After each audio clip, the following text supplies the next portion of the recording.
Kira kita saat ini memiliki satu hotspot baru ya di dalam isu hubungan perdamaian dunia ya.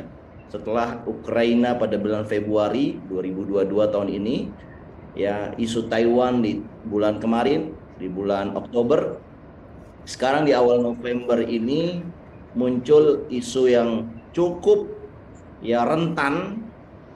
Apakah ini serangan yang cuma peringatan, ini akhirnya menjadi konflik yang betul-betul terjadi seperti halnya di Ukraina? Tidak ada satupun yang bisa memastikannya. Tetapi kalau melihat eskalasinya ini sungguh amat memprihatinkan, bro, amat ngeri.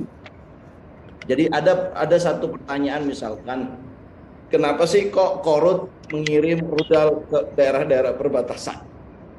Nah, ini kita mau jawab dulu nih, Bro Eko. Kita berikan satu informasi yang jelas dulu. Jadi Korea Utara itu melakukan aksi provokasi mengirim rudal balistik ya, ke perbatasannya. Itu disebabkan karena Korea Utara mendapatkan satu informasi.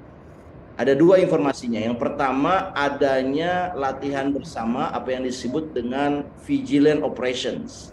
Latihan bersama, ini kan kejadian pengirim rudalnya tuh hari Rabu ya, tanggal 2 November. Nah, latihannya itu mulai dari tanggal 31 Oktober antara Korea Selatan dengan Amerika Serikat. Itu yang disebut dengan vigilant operations. Nah, kalau latihan-latihan bersama mungkin ya Korea Utara merasa udah biasa lah ya. Karena kan ya mereka entah itu persiapan perang ya atau latihan, buat Korea Utara itu satu informasi yang udah biasa. Biasanya Korea Utara juga tidak akan mengirim rudal balistiknya gitu ya. Tetapi kali ini berbeda ya, karena ada informasi yang kedua, yaitu informasi di mana ada satu operasi yang dijalankan oleh Korea Utara yang menuduh ada operasi yang dijalankan oleh Amerika Serikat dan Korea Selatan untuk memotong kepala. Jadi operasi pemotongan kepala. Ini dimaksudkan, diartikan, diterjemahkan oleh Korea Utara adalah ada upaya untuk mengkudeta pemimpin Korea Utara Kim Jong Un. Dan informasi ini apa istilahnya membuat Kim Jong Un tuh sangat berang, marah, dan akhirnya memutuskan mengirim beberapa rudal pada hari Rabu 2 November kemarin ya. Nah, ternyata biasanya Korea Selatan itu tidak membalas ya, biasanya ya kan nggak ada yang dirugikan, toh itu bukan daerah yang dipersengketakan, itu masih daerah Korea Utara ya, lautan ya yang berada di pulau dekat perbatasan Jepang dengan Korea, itu dianggap masih teritorialnya Korea Utara.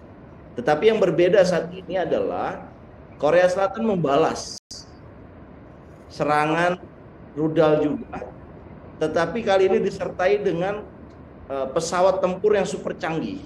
Ada F-35A dan ada jenis pesawat yang lainnya, di mana pesawat tempur ini buatan Amerika, dan ini pesawat tempur yang bergeraknya sangat cepat dan tidak terdeteksi oleh radar. Nah, mungkin ini yang dikhawatirkan oleh Kim Jong Un ya, pesawat-pesawat seperti ini bisa saja masuk ke dalam kawasan Korea Utara tanpa diketahui oleh Korea Utara dan kemudian melakukan segenap aksi yang membahayakan buat keberlangsungan Kim Jong Un gitu. Makanya suasana ya di Korea Utara, baik itu di Korea Utara dan juga Korea Selatan, ini sama-sama tegang, Bro Eko. Ya. Nah, ada beberapa analis yang mengatakan bisa jadi pemicu perang Taiwan itu bukan di Taiwan, bukan di perairan Taiwan, tetapi dimulai dari di Korea dulu.